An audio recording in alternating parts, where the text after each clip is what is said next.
नमस्कार। उपनिषद काल की ये कथा है। उस काल में राजा और राजा के पुत्र के साथ जो सामान्य जन हुआ करते थे वो भी पढ़ाई करते थे गुरुकुल में जाकर। जैसा कि श्री कृष्ण और सुदामा की स्टोरी तो हमको पता ही है।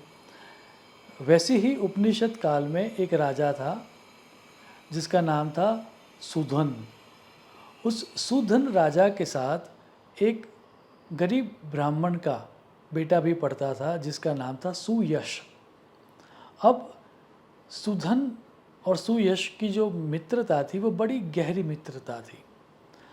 सुधन तो आगे जाकर चक्रवर्ती राजा हो गया और ये जो सुयश था वह परिवारजक सन्यासी हो गया। पूरी दुनिया को घूमने के बाद अब सुयश वापस अपने गांव आता है। जब अपने राज्य में वो वापस आता है तब उसके आगमन के समाचार को सुनकर सुधन खुद दौड़ के उसको मिलने जाता है। उसको एक तरह से हग कर लेता है। अब क्योंकि वो सन्यासी है तो उसके चरण भी छूता है। बड़े आदर से बड़े प्रेम से अपने घर पर लाता है और फिर तरह तरह की बचपन के संस्मरणों की बातें होती है कि तू ये करता था, मैं ये करता था। बड़ी हंसी मजाक होती है।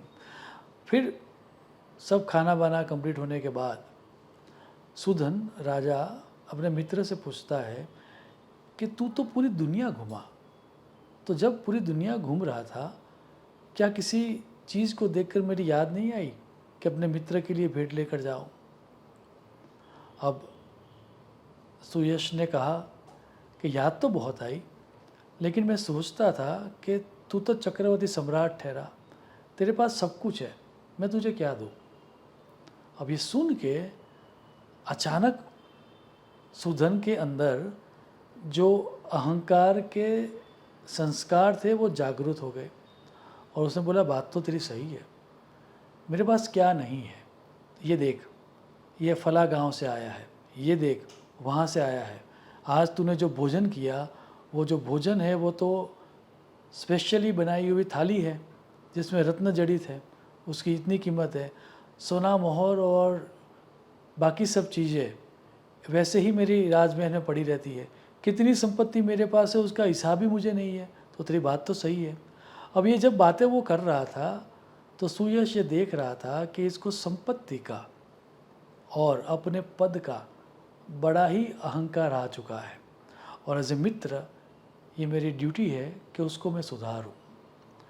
तो जैसे ही उसने अपनी बड़ाई की सब बातें कंप्लीट कर दी तो सुयश ने कहा कि नहीं, ठहर जा ठहर जा। एक चीज़ जो मुझे अति मूल्यवान लगी और सबसे ज़्यादा मूल्यवान है वो मैं तेरे लेकर आया हूँ। ऐसा कहकर सुयश ने अपनी झोली को उसके सामने रखा। सुधन ने झोली में हाथ डाला और बाहर निकाला तो उसके अंदर एक मिरर था, दर्पण था। अब दर्पण को देख के, आईने को देखकर सुधन को हंसी आ गई और उसने कहा ये गिफ्ट ये सबसे मूल्यवान गिफ्ट है। और सुयश ने कहा कि हाँ, ये सबसे मूल्यवान गिफ्ट है क्योंकि तेरे पास सब कुछ है लेकिन जिसके अंदर तू खुद को देख न पाए वैसी चीज़ नहीं है।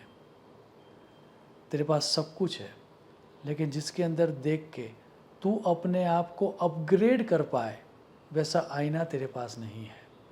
तो ये गिफ्ट मेरे लिए है, मेरी तरफ से तुझे है कि आज के बाद जब भी तू कोई व्यवहार करे या अपने आप को थोड़ा बड़ा समझने लगे तो इस आईने में देख लेना और अपना रेक्टिफिकेशन करना।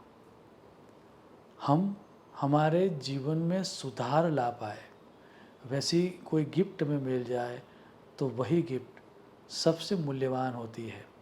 आपके जीवन में भी आपके वैसे मित्र आपको प्राप्त हो जो आपको इस तरह की सबसे मूल्यवान चीज़ें टाइम टू टाइम देते रहे ताकि आप अपने आप को अपग्रेड कर पाओ। ऐसी ईश्वर को प्रार्थना करते हुए मेरी वाणी को विराम दूंगा।